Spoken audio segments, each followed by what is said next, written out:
দিনটা ছিল ৩ আগস্ট ২০২৪।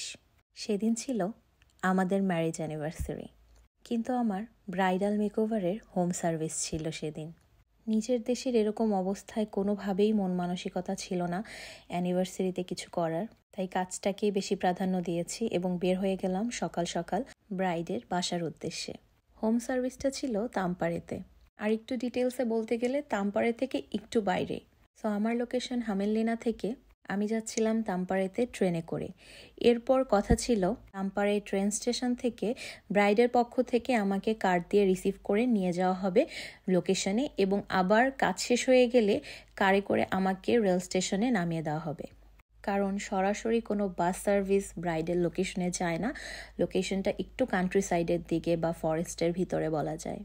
সকাল থেকেই ঝিরিঝিরি বৃষ্টি, আকাশটা প্রচণ্ড মেঘলা, একদম আমার মনের মতো।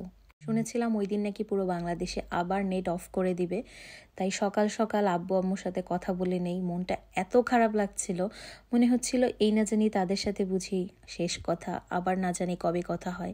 এই ধরনের চিন্তা, দেশের অবস্থা নিয়ে আমি জাস্ট পারতেছিলাম না ওখানে কান্না করে দেই। এত খারাপ অবস্থায়ও আমার বাইরে যেতে হয়েছে, কাজ করতে হয়েছে। আসলে মন মানসিকতা খারাপ থাকলেও যখন আমাদের কর্তব্য থাকে, কাজ থাকে, এটাকে আমরা ডিনাই করতে পারি না। অ্যানিভার্সারির কথা যদি বলি, আমি আসলে ওই দিন জাস্ট একটা সামান্য পিকচার পর্যন্ত সোশ্যাল মিডিয়াতে আপলোড দেইনি যে আমাদের অ্যানিভার্সারি। পৃথিবীর কোনো মানুষ পর্যন্ত জানে না, পরিবারের মানুষ তো আরও দূরের কথা। আমার খুব ইচ্ছা ছিল এবারের অ্যানিভার্সারিটা আমরা খুব ভালো একটা প্লেসে যে অনেক সুন্দরভাবে সেলিব্রেট করব। কারণ আমার বিয়ের 6 বছর হলো, এর ভিতরে আমার কোনো অ্যানিভার্সারি মনে নেই যে আমরা একটু ভালোভাবে হ্যাপিলি এবং নিজেদের মতো করে বা একটু কিছু সেলিব্রেট করেছি। কোনো কিছুই হয়নি আসলে। আমাদের এই জিনিসটা নিয়ে স্পেশালি আমার মনের ভিতরে অনেক কষ্ট। তো চেয়েছিলাম এবার কিছু করার জন্য, বাট আসলে থাকতে হয় ভাগ্যে, না হলে হয় না। এনিওয়েজ আমাকে কিন্তু অলরেডি পিক করে ফেলেছে রেল স্টেশন থেকে। যে পিক করেছে সে ছিল ব্রাইডের ফ্রেন্ডের ভাই, ছোট ভাই। So he was really friendly, অনেক কথা বলছিল। আমি জানি সাধারণত ফিনিশরা অপরিচিত মানুষের সাথে কথা বলে না, কিন্তু এত কথা বললো। ওর নাম ছিল ইয়ারে। সো ও এত কথা বললো, আমি কোথা থেকে এসেছি, তারপর আমি কি করি, তারপর আমার কি পছন্দ, ওর কি পছন্দ, ফিনিশদের কালচার নিয়ে নিজে থেকেই কথা বলতেছিল, যেটা আমার জন্য একদম আনএক্সপেক্টেড ছিল। কারণ ফিনিশরা একটু চুপচাপ থাকতে পছন্দ করে। সো এই যে চলে আসলাম আমি ব্রাইডের লোকেশনে, এটা হচ্ছে বাসা। আসতে সিটি থেকে 30 মিনিট সময় এসেছে বাই কার। সো অন্যভাবে যদি আসা হইতো লাইক বাস বা হ্যান তাহলে আরও সময় লাগতো। এসে দেখি এই যে আমার ব্রাইড, যার হেয়ারের কাজ চলতেছে, এখানে হচ্ছে হেয়ার স্টাইলিস্ট বা হেয়ার ড্রেসার, হেয়ারের কাজ চলতেছে। আর আমি বসেছিলাম আধা ঘন্টা থেকে 1 ঘন্টা আগে যেয়ে বসে থাকতে হয়েছে। সো এটা প্রবলেম না, আগে যাওয়া ভালো। অ্যান্ড বাসার ভিতরে ছিল এই কিউট বিল্লুটা অ্যান্ড ব্রাইডের ফ্রেন্ডস অ্যান্ড অল। আর ওইখানে ছিল ব্রাইডের ড্রেস অ্যান্ড ফ্রেন্ডস, ব্রাইডমেটসদের ড্রেস ঝুলানো। তো ওই ড্রেসগুলোর সাথে খেলতেছিল, আর আসার সাথে সাথেই আমার ব্যাগ শুনতেছিল, লাইক ব্যাগের স্মেল নিতেছিল, আমার স্মেল নিতেছিল। এই যে একটু পরেই দেখবেন আমার কাছে এসে বসেছিল।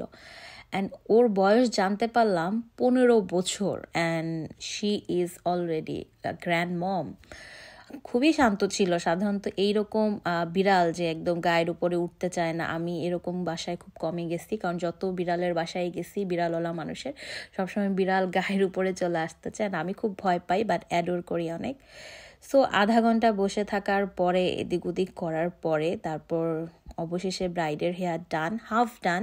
অ্যান্ড এখানে ব্রাইডমেটস যে ব্রাইডের ফ্রেন্ডরা ছিল তাদের হেয়ার করতেছিল। অ্যান্ড দেন আমার সময় চলে এসেছে, অবশেষে ব্রাইড রেডি। ব্রাইড এত লম্বা ছিল, আমি পাশে দাঁড়ালে মনে হচ্ছিল আমাকে কোলে তুলে ফেলবে।